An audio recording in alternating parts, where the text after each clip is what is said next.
Panthers. 2 days down, 2 to go. Today is an even day. Today will be partly sunny with a high near 78 degrees. Please stand for the Pledge of Allegiance.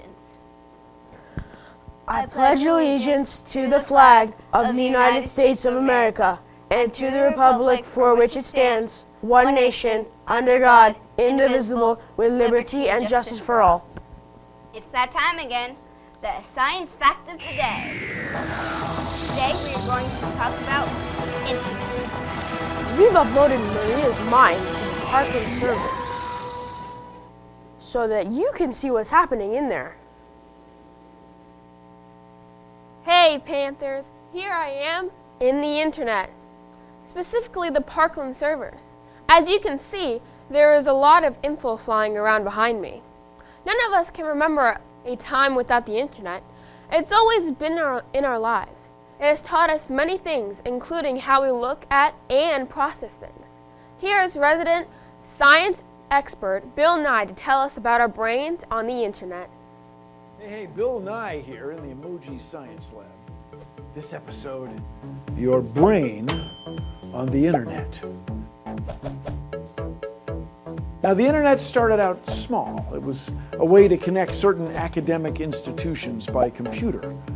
But electrical engineers, computer scientists, algorithm writers have continually worked together to grow the internet so that more and more objects and things are connected to it. I'm not just talking about your laptop or your desktop computer. I'm not just talking about your phone. I'm talking about your watch. I'm talking about tiny objects like instruments on airplanes or huge things like jet engines on airplanes. They're all going to be connected to the internet. Even your refrigerator and your furnace, everything will be hooked together electronically. And what are we going to do about it? Well, we're going to learn to think differently. The prefrontal cortex, that's the part of your brain that processes the images and takes them from one image to another and lets you make decisions about which one to look at, no matter how many screens you got open on your desktop or on your phone. The future is for those who can think differently about how everything is connected so that we can work together and, dare I say it, change the world. Now it's time for some school news. If you are interested in Super Sci-U, pick up a form from Dr. Cohen in 2028 as soon as possible. Your first meeting will be today after school. Calling all actors, Parkland wants you. Have you ever wanted to be a monster or a mad scientist? How about other crazy people? Come out and audition for the winter play Monster Park on September 28th and 29th. From 3 to 4:25. Pick up an audition packet in the main office today. Now! Auditions are open to all grades and you don't have to have any experience. If you have any questions, ask Mr. Bergman in the TV studio room. 1209E. Next to the media center. Now! Dance club members, this is a reminder that you will practice Tuesdays and Thursdays after school in the dance studio from 3 to 5. If you would like to join us here at PPTV, turn in your permission slips to Mr. Bergman ASAP because space is limited. Now let's go over to Maria to learn about a chilly and scary situation from scientists earlier this week. Thanks, Skeeve. I am up here in the Arctic because I was hoping to catch a glimpse of the standoff between the scientists and polar bears. That's right. Earlier this week, a group of Russian scientists were here in the Arctic at a weather station doing research on seven polar bears surrounded them. The bears had grown increasingly aggressive in the recent days, killing one of the station's 2 dogs and smashing the windows of the station's depot.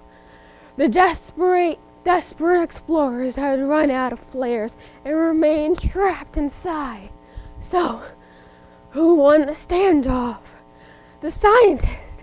Luckily for them, a passing ship delivered flares and dogs to help ward off the beasts, while a helicopter on board chased them away.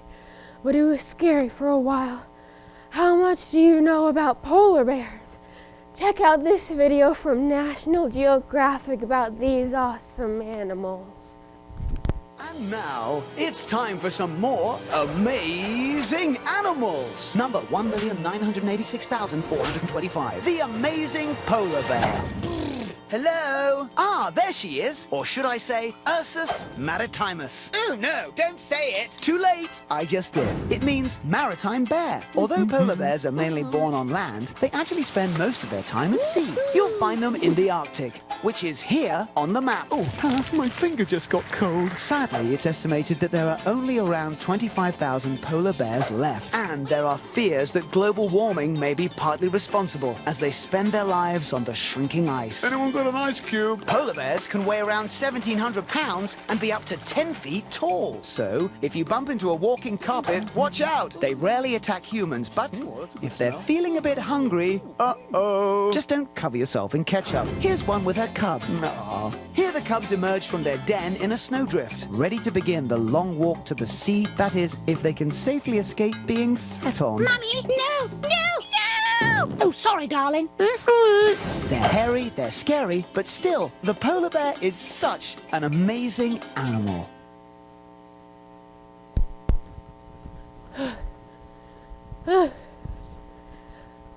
Say happy birthday to the Easton today.